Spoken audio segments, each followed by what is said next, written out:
علی خان صاحب ہیں، وہ یہ کہتے ہیں کہ ڈاکٹر اسرار احمد صاحب کے مختلف بیانات کو انگلش میں سب ٹائٹلز کے ساتھ کیوں نہیں ایڈٹ کیا جا رہا تاکہ غیر پاکستانی یا جن کو اردو نہیں آتی وہ بھی اس سے مستفید ہو سکیں؟ بسم اللہ الرحمن الرحیم، اللہم صلی علی محمد وعلی آل محمد وبارک وسلم، ربی یسر ولا تعسر وتمم بالخیر۔ آصف صاحب جزاک اللہ خیرن۔ سب سے پہلے ہمارے جو بھائی کا سوال ہے، میں تو ایک اپریسیشن والی بات کہ ان کو یہ فکر مندی ہے کہ چلیں ڈاکٹر اسرار صاحب رحمۃ اللہ علیہ کو 1/3 آف دا مسلم پاپولیشن جو کہ اردو بول یا سمجھ سکتی ہے، ان میں سے تو اکثر لوگ استفادہ کر لیتے ہیں اردو سمجھنے کے اعتبار سے۔ البتہ وہ لوگ کہ جو اردو نہیں سمجھتے ان کو فیسیلیٹیٹ کرنے کی طرف انہوں نے توجہ دلائی جی، تو ہمارے وہ سوالات بھی آتے ہیں کہ جو میں سمجھتا ہوں کہ ان کا جواب دینے سے پہلے ان کی اپریسیشن ہونی چاہیے۔ جی جی یعنی ہمارے بھائی کی فکر مندی یہ ہے کہ اس میسج کو وہ دیگر لوگوں تک بھی چاہتے ہیں کہ یہ بات پہنچے۔ جی تو ایک تو اطلاع عرض یہ ہے کہ صرف ان کی نالج کے لیے، بلکہ آج صبح ہمارے قرآن اکیڈمی میں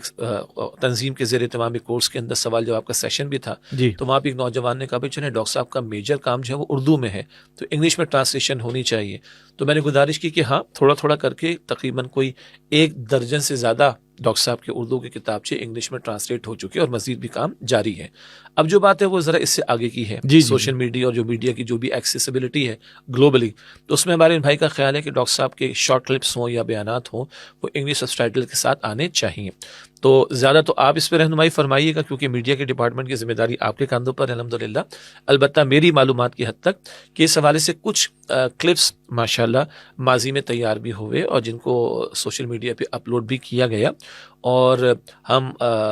ویلکم کہیں گے ایسے ہمارے ساتھیوں کو کہ جو اس بات کا انٹرسٹ رکھتے ہوں اور وہ اپنی سروسز پریزنٹ کرنا چاہیں۔ یہاں پہ یہ بھی ذکر کر دیں کہ ہمارے بہت سارے کاموں کے اعتبار سے ہمیں کئی لوگ پاکستان سے بھی پاکستان سے باہر سے بھی اپنی خدمات والنٹیئر بیسس پر بھی پیش کرتے ہیں، جن میں یہ پہلو بھی شامل ہے کہ جو سب ٹائٹل لگانے والی بات ہے اس میں بھی اگر کوئی اپنی سروسز پیش کرنا چاہے تو ہم اس کو ویلکم کہیں گے۔ تو حاصل کلام اس کی ضرورت ہے اور اس حوالے سے ماضی میں تھوڑا بہت کام ہم کر بھی چکے ہیں۔ البتہ اللہ تعالیٰ میں توفیق دے کہ ہماری میڈیا ڈپارٹمنٹ کی ٹیم بڑھ سکے، ہمیں مزید والنٹیئرس مل سکیں تو یہ کام مزید تیزی کے ساتھ آگے بڑھ سکے گا انشاءاللہ۔ جی، میں اس میں ایک چیز عرض کرنا چاہوں گا کہ یہ جو بانی تنظیم اسلامی ڈاکٹر اسرار احمد صاحب کا جو پہلا والا چینل تھا جو کہ تقریباً 3 ملین کے قریب تھا، جس کو کہ یوٹیوب نے بند کیا، اس میں انڈیا کے تمام پروگرام ڈاکٹر صاحب کے جو تھے خطبات ہند جو جن کو ہم کہتے ہیں وہ سارے کے سارے سب ٹائٹل اس کے اوپر لگ گئے ہوئے تھے۔ اسی طرح بہت سارے اور کلپس پہ بھی ہم نے سب ٹائٹل لگا دیے تھے، لیکن وہ چونکہ وہ ڈاؤن ہو گیا تو لیکن ابھی اس کا پیپر ورک ہمارے پاس موجود ہے، تو ان شاء اللہ تعالیٰ ہم جو کام کر رہے ہیں اس میں اس کو بھی انکارپوریٹ کریں گے۔ اور یہ بات بالکل صحیح ہے کہ اس وقت ہم تک بھی لوگوں کا یہ پہنچتی ہے ڈیمانڈ کہ عرب ورلڈ بھی جی جو ہے وہ چاہتے ہیں کہ استفادہ کریں سعودی عرب سے بھی، اور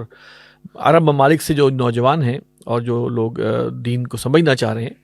وہ یہ چاہتے ہیں کہ ڈاکٹر صاحب کا جو فہم قرآن ہے اس سے وہ بھی استفادہ کر سکیں، اور وہ چاہتے ہیں کہ وہ کسی طرح اور زبان میں ٹرانسلیٹ ہو، کم از کم انگریزی کی حد تک تو ان کی بھی خواہش ہے کہ وہ ہو جائے۔ تو الحمدللہ اس پر ہمارا کام جاری ہے، اور جو حضرات اس معاملے میں ہمیں اپنا کوئی ایکسپرٹیز دینا چاہیں، ہمیں کوئی ٹرانسلیشن کی ایکسپرٹیز دینا چاہیں تو بالکل ہمارے دروازے کھلے ہیں، تشریف لائیں اور ہمیں گائیڈ بھی کریں اور ہمیں ہیلپ بھی اس حوالے سے کریں۔